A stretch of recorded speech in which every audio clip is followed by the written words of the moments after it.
Se trabalhando na Bushiri, nós também temos walkway, é o nome do projeto chama Bushiri Shoreline.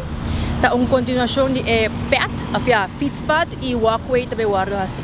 Pero me mencionar também que no begin de outubro também temos paro sobre a maneira nós sursa que tem competência de beach tennis, onde nós também temos pausa rato para torneio por primeiro lugar e depois esse projeto por si.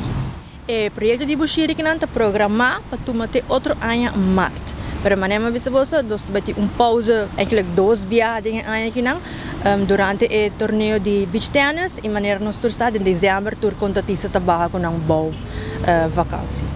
Maneira agora que não, nós verwachten aqui rond, dus se também queda turisten, pero trabalho eigenlijk também para hora durante o torneio tomar lugar.